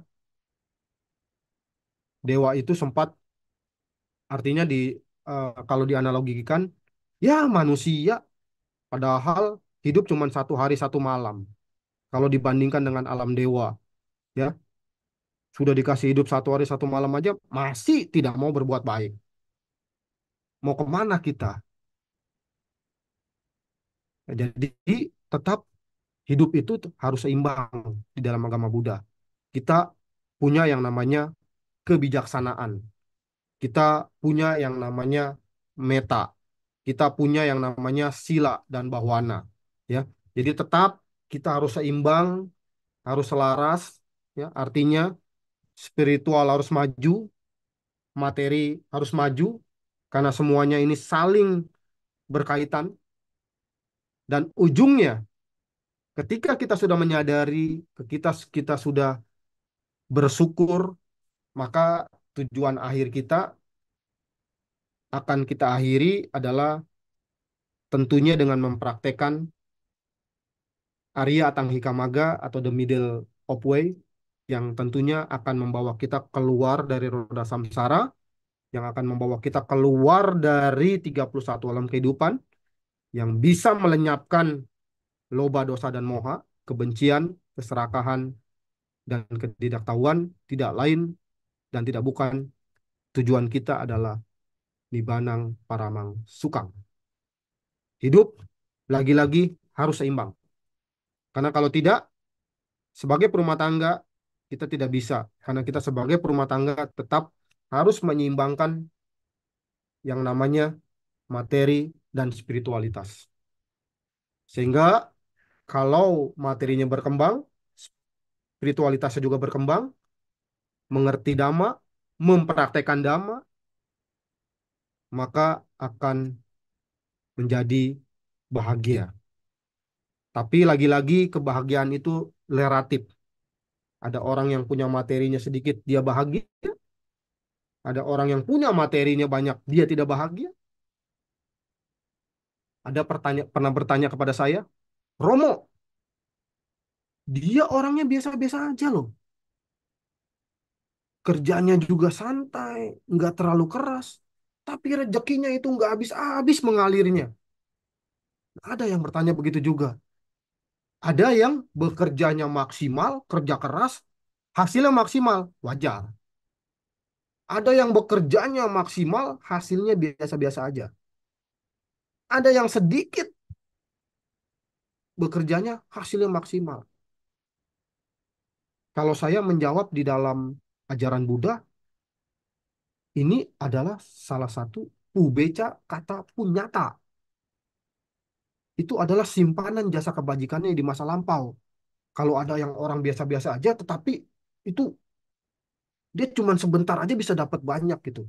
Nah, inilah simpanan jasa kebajikan di masa lampaunya yang luar biasa. Ubeca kata punyata. Itu dijelaskan oleh Sang Buddha. Jadi, lagi-lagi hidup harus seimbang. Menyeimbangkan antara spiritualitas dan materi. Semuanya harus seimbang.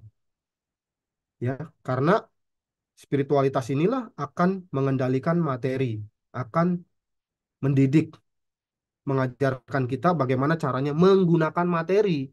Ketika materi kita punya sedikit, punya sedang, punya banyak, apa yang harus lakukan? Nah, disinilah spiritualitas akan mengarahkan. Lagi-lagi karena apa?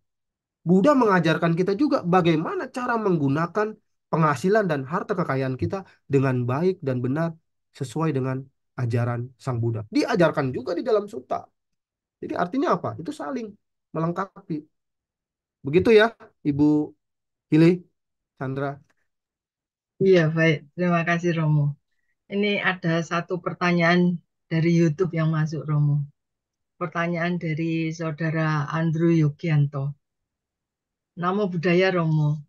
Apa mencintai diri sendiri ini seperti jalan tengah yang menghindari ekstrim, di mana tidak terlalu memanjakan nafsu, juga tidak menyiksa dirinya. Bagaimana tanggapan Romo? Terima kasih. Baik, jelas sekali ya, jalan tengah itu ya artinya ajaran yang akan membawa kita keluar dari roda samsara, yang untuk melenyapkan, memadamkan kilesa, loba dosa moha, ya memang tidak ada lagi, tidak ada jalan lain. Itu adalah jalan tengah, ya. Nah, jalan tengah itu yang diajarkan oleh Sang Buddha itu adalah bagaimana kita mempraktekkan yang namanya panya, sila, dan samadhi. Yang paling pertama itu adalah pandangan, samaditi, pandangan dulu, itu nomor satu. Begitupun mencintai diri sendiri. Mencintai diri sendiri itu kan tadi dikatakan oleh di dalam Pia Sutta bahwa kalau kita mencintai diri kita sendiri, kita menjadikan diri kita sebagai kekasih. Kalau kita menjadikan diri kita sebagai kekasih, maka kita menyayangi. Nah, menyayangi diri sendirinya bagaimana? Dijelaskan di dalam Pia Sutta bahwa kalau kita menjadikan diri kita kekasih, maka kita akan merawat, mempraktekkan yang namanya perbuatan, ucapan, dan pikiran. Ini kan manifestasi daripada jalan tengah juga. Kalau kita bisa lihat kaitannya, walaupun ini adalah bagian dari bagiannya ya, atau turunannya. Tapi kalau dijelaskan di dalam Pia Sutta, di situ dijelaskan kalau kita mencintai diri kita sendiri itu, maka kita akan menjaga, merawat perbuatan ya. Perbuatan itu jasmani ya, menjadikan kekasih kita, tubuh kita itu. Jadi kalau jasmaninya melakukan perbuatan baik, ucapannya harus berucap baik, pikirannya harus berpikir baik. Nah, pikirannya ini kan banyak kalau kita kaitkan dengan jalan tengah. Kemudian kalau ucapan itu kan merupakan sila ya, sama perbuatan. Cuma lagi-lagi di dalam mencintai diri kita sendiri, di sini kan ada pikiran. Nah, bagaimana kita juga mengendalikan pikiran dan menjadikan pikiran kita tenang? Mau tidak mau, kalau kita menjadikan pikiran kita tenang, kita harus bermeditasi. Iya kan? Kalau kita menjadikan diri kita sendiri sebagai kekasih, maka kita akan menjalankan perbuatan benar, ucapan benar, pikiran benar. Pikiran benarnya kan tetap bagaimana kita supaya tenang. Jauh mau tidak mau kita akan bermeditasi. Sang Buddha pernah mengatakan di dalam Witaka Santana Sutta, bagaimana caranya kita melenyapkan pikiran negatif. Ada 5 cara, di situ dijelaskan di dalam Witaka Santana Sutta. Ya, Sang Buddha menjelaskan di dalam Witaka Santana Sutta ada 5 cara bagaimana melenyapkan pikiran negatif supaya tidak muncul. Nah, ini salah satunya. Ya, kalau dijelasin lagi bagaimana kita supaya berpikir benar, ya dijelaskan lagi. Bagaimana supaya kita berucap benar? Bagaimana supaya kita melakukan perbuatan benar? Yang dimaksud berucap benar itu bukan hanya berbohong. Yang dimaksud dengan berucap benar itu kita tidak berbicara kasar, tidak berbohong, tidak memfitnah, tidak berbicara yang omong kosong, tong kosong nyaring bunyinya. Kalau dalam bahasa Pali dibilang sampah palapa. Jadi kalau dikaitkan dengan jalan tengah, ya merupakan bagian daripada praktek jalan tengah. Kalau mencintai diri kita sendiri itu, karena jelas kalau kita mencintai diri kita sendiri, menjadikan kekasih pada diri kita sendiri, maka kita harus merawat, menjaga perbuatan, ucapan, dan pikiran. Dan itu salah satu praktek daripada manifestasi Arya Atangika Magga. Dengan kita memahami hukum kesunyatan mulia, empat, empat kesunyatan mulia, hukum kama, tilakana, kemudian mempraktekkan jalan tengah, maka itulah yang akan membawa kita kepada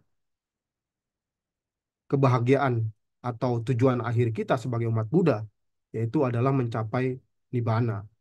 Tidak dilahirkan kembali, selesai semuanya. Jadi, mencintai diri sendiri merupakan manifestasi bagian daripada praktek jalan tengah. Begitu ya, Ibu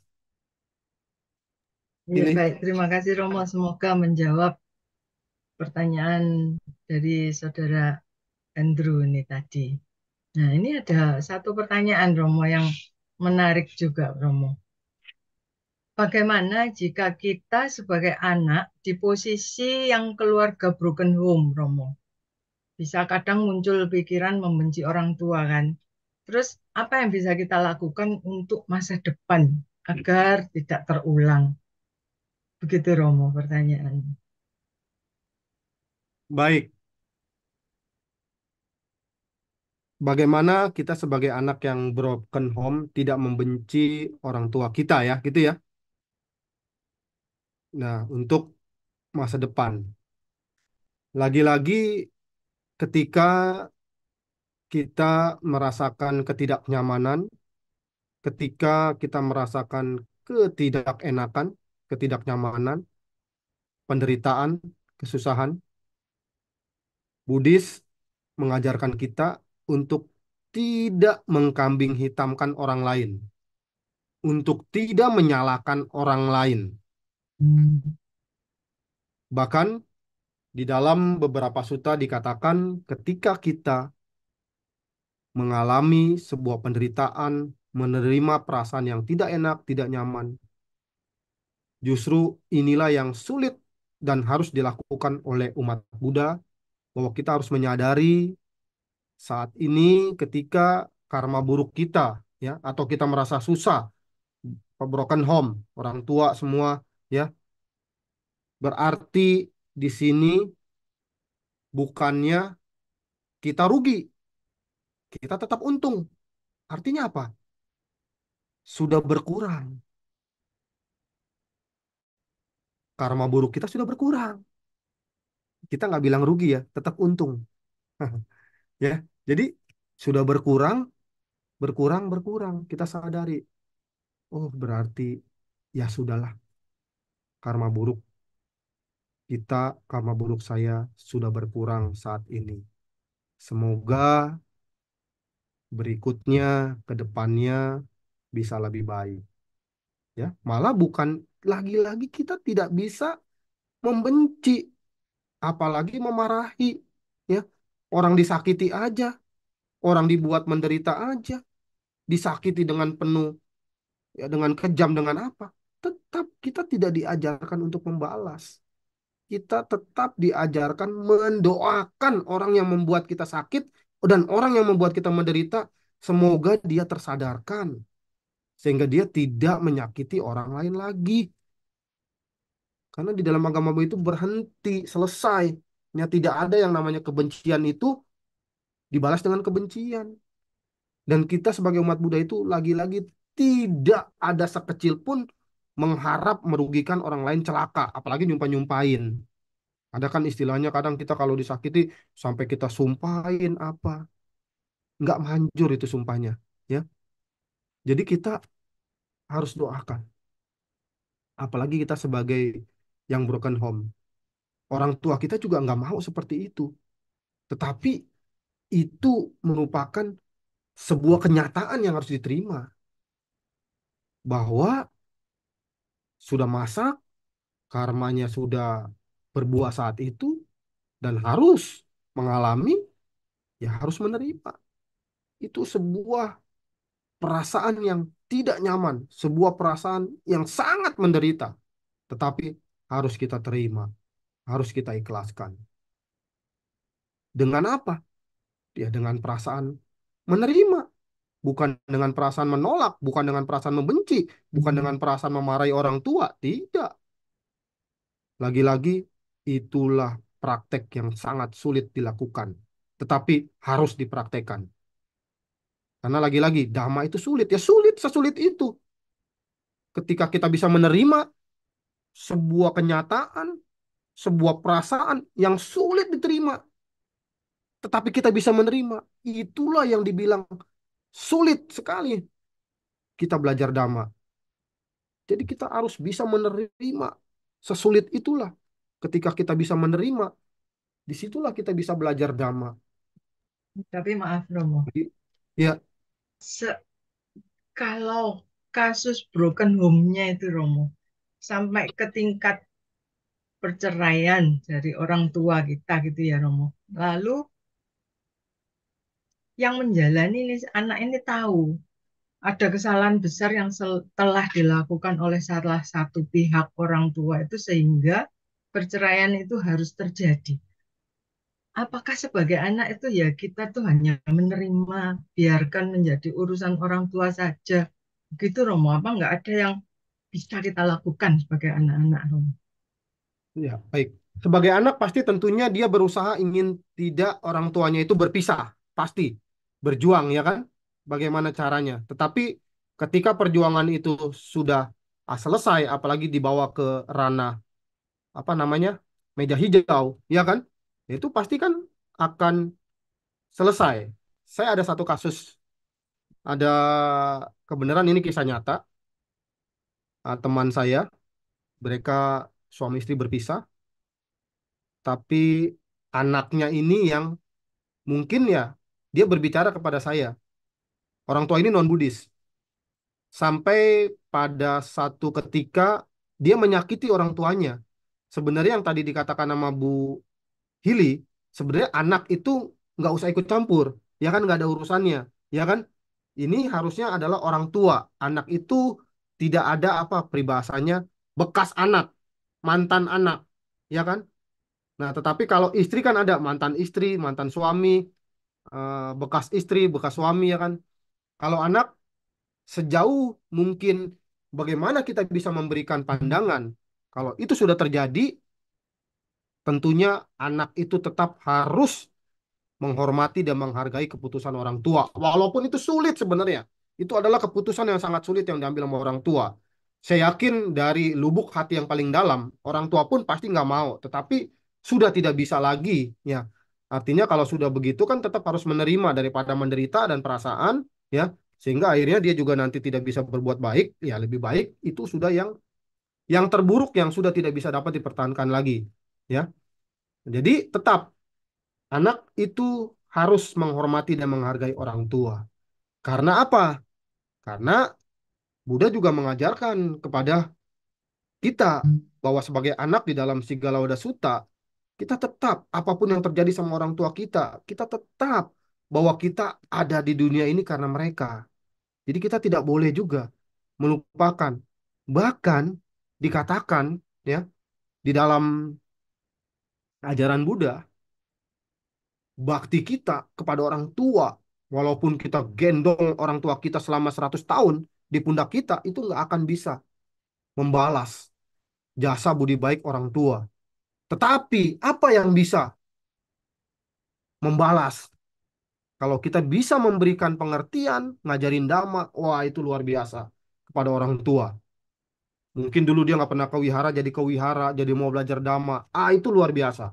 Jadi menurut saya anak yang broken home ini tetap saya menjelaskan menurut kacamata Buddhis, ya, karena orang tua itu nggak bisa, ya. Jadi gara-gara orang tua pisah, misalnya dia jadi menderita atau apa, tetap sesulit apapun kita tidak bisa menyalahkan orang tua kita. Tetap kita menghormati orang tua kita. Orang tua kita berpisah, tetap kepada mama kita tetap seperti biasa, kepada orang tua laki-laki atau papa seperti biasa. Karena kan ini adalah kenyataan mereka berpisah. Tetapi kebajikan, rasa hormat itu tetap harus kita lakukan kepada orang tua. Bahkan ya, saya pernah diceritakan itu tadi yang kisah orang tua itu bercerai, bahkan sampai artinya ketika dia mau melakukan sebuah pemberkahan, ya kan, tetap aja kan, kalau orang tuanya masih hidup dia akan hadir kan, tidak bisa digantikan. Ya mungkin kalau dilupakan itu lain ceritanya, ya, karena dia sebagai orang tua dan bahkan sesakit apapun orang tua, sekecewa apapun orang tua, rasa cinta, rasa kasih sayang sama anak nggak akan pernah luntur. Itulah kasih dan cinta kasih seorang orang tua kepada anak. Bahkan seorang anak pun harus seperti itu. Jadi menurut saya broken home itu tetap nggak bisa dia memihak ini orang tuanya yang salah dan membenci. Tidak bisa. Kita lihat aja sekarang. di medsos dan lain-lain apa. Anak itu enggak, jangan jangan dibawa-bawa karena itu adalah beda artinya. Tapi tergantung daripada pandangan si keluarga A dan si keluarga B-nya. Tapi kalau kita memandang secara Buddhis, ya tetap harus menghormati dan menghargai keputusan orang tua. Tetap sebagai anak, kita punya kewajiban untuk merawat ketika orang tua masih hidup, berbakti, bahkan ketika meninggal, kita harus merawat juga leluhurnya untuk melakukan patidana dan lain-lain. Seperti itu ya, Ibu Hili. Iya, baik. Terima kasih Romo. Mudah-mudahan dengan pembekalan Romo yang luar biasa hari ini, masing-masing dari kita bisa makin mencintai diri kita sendiri ya Romo. Karena waktunya juga sudah ini. Mohon Romo berkenan untuk memberikan closing statement singkat Romo. Baik, Bapak Ibu, saudara-saudari sedama sekalian yang berbahagia, mencintai diri sendiri merupakan perkataan yang sangat mudah untuk dikatakan, namun saya yakin tidak semua melakukannya dengan kenyataan, dengan kepedulian yang sangat tinggi bahwa diri kita itu adalah lampu yang akan menerangi dan membawa kita dalam kehidupan kita saat ini dan akan datang. Sang Buddha mengatakan, jadilah pulau bagi dirimu sendiri. Apapun yang terjadi, kemana kita akan dilahirkan, siapa yang akan membantu kita, tidak lain dan tidak bukan adalah kebajikan yang kita lakukan yang akan membawa kita dan membantu kita.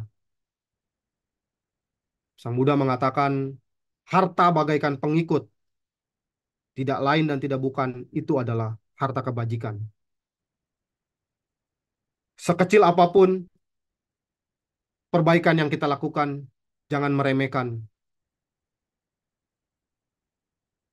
perbuatan itu. Oleh karena itu, mulailah saat ini mencintai diri sendiri dengan melakukan perbuatan baik. Sekecil apapun, berucap benar, dan melakukan, menjaga, mengendalikan pikiran-pikiran kita dari pikiran yang negatif. Tumbuhkan hal-hal yang baik yang belum muncul. Lenyapkan hal-hal yang tidak baik yang sudah muncul. Jangan munculkan hal-hal yang baik yang belum muncul.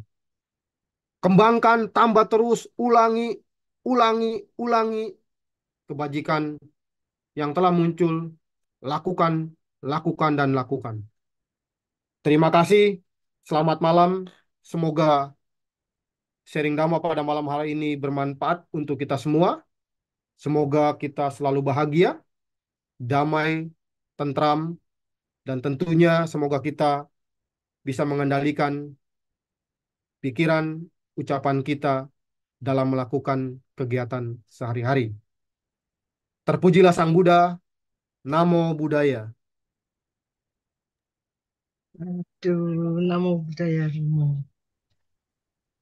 Nah, baiklah Ibu, Bapak, Saudara sedama sekalian, setelah mengikuti dan mendengarkan pembekalan-pembekalan yang luar biasa dari Romo tadi, marilah kita menambah satu kebajikan lagi dengan melimpahkan segala jasa kebajikan kita hari ini kepada para leluhur.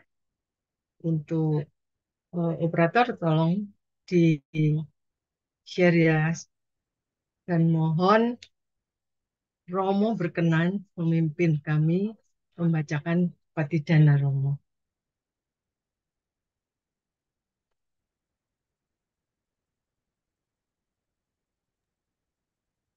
Baik, Rama-Ramani, untuk melengkapi kebajikan kita pada malam hari ini, mari kita melakukan patidana.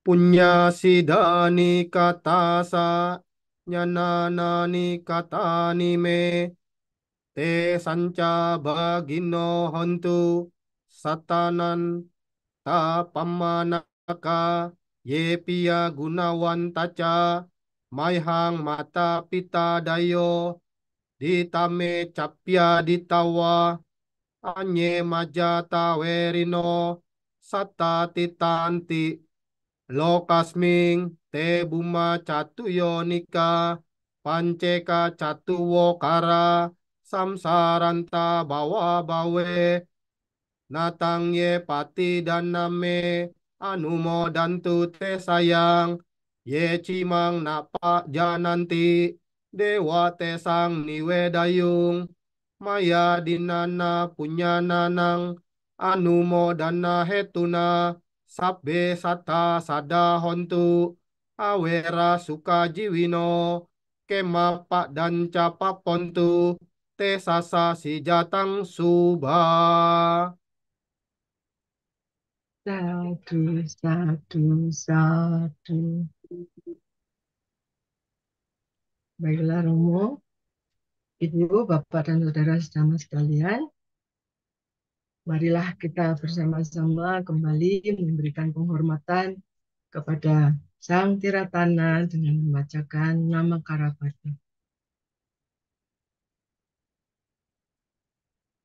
Arahang sama sambuddho bhagawa Buddhang bhagawantang abhiwademi swakato bhagawata dhammo dhammang namasami Supatipanno bhagavato sawaka sangho sanghang namami Sapi Sata Bhavantu Sukitata. Semoga semua makhluk hidup berbahagia. Sadu, sadu, sadu. Terima kasih. Selanjutnya saya kembalikan ke operator. Mungkin ada pengumuman yang perlu dibawakan. Perlu ditampilkan maksud saya.